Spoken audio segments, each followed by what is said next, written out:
Winter Nights on BBC2 continues with Chocolat, Christmas Eve at 9. An original drama for Christmas. Elementary, my dear Watson. Another girl is missing. And fingerprint everyone. Stop that man! This is no ripper. The trap is baited. An intriguing new mystery. Rupert Everett as Sherlock Holmes, Boxing Day at 9:25 on BBC1. In 5 minutes here on BBC One, we start tonight's Sign Zone with massive nature.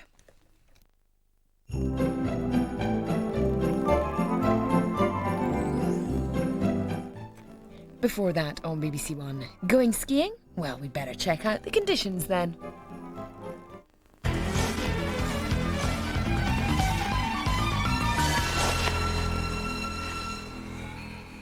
Hello there. Some snow for some of us back home, but for a guaranteed white Christmas, you could do worse than to head to North America, where we've seen some very heavy snow and ice over the last few days, from Ontario right the way across to eastern parts of Texas. As much as 6 meters of snow in parts of Indiana. Hard to imagine that, isn't it? The culprit, this deep area of low pressure, which is swinging eastwards now, taking its snow with it, and cruising in from the west is an area of high pressure, which will settle the weather down across the eastern parts of the states, eastern Canada too, as we hit the Christmas weekend. Meanwhile, weather systems will be moving in across the Rockies, which will replenish the snowfall here as we go towards the weekend, which is good news for certain resorts such as Whistler, where we've struggled a bit recently, rather worn on the runs to the resort. We could do with a fresh snowfall. Haven't seen any since December the 16th, but we will see some fresh snowfall from those weather systems over the next few days.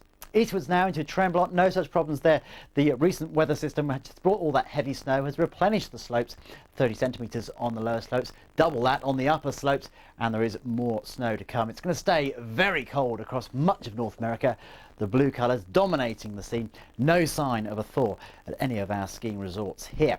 Heading eastwards now, back into Europe, our featured resort is St Moritz in Switzerland. It's known as the birthplace of winter alpine holidays, home of the Cresta Run. Miles and miles of trails and peaks as high as 3,057 metres. Ideal for the experienced skier. And there's been plenty of snow recently, which is good news. Got 20 centimetres on the lower slopes, 60 on the upper. Excellent powder conditions. We've had some recent snowfalls and we expect more over the next few days. In Zermatt, also in Switzerland, again, excellent conditions. We've seen recent snowfall, 185 centimetres on the upper slopes. Loads of snow then. Over the border in Germany, in Garmisch, again, it's looking good for the Christmas weekend. Last snowed on December the 20th, but I'm expecting some more flurries over the next few days. 120 centimetres on the upper slopes. Moving into Austria now, and again, after a slow start to the season, things are looking up in Obergurgl. 30 centimetres on the lower slopes. Rather varied off-piste, but good conditions on the piste itself. Last snowed on December the 19th. And finally down in Italy, in Cervinia, 77 centimetres on the lower slopes. And again, we've had some very recent snowfall. And there will be some more snow showers to come through the next few days, interspersed by spells of wintry sunshine across the Alps. Temperatures well down, so good snow conditions. And as we head towards Boxing Day, we are expecting a large area of low pressure to develop close to the Alps, sucking in a lot of moisture and bringing some big snow clouds. So some replenishment to the slopes later on in the Christmas weekend.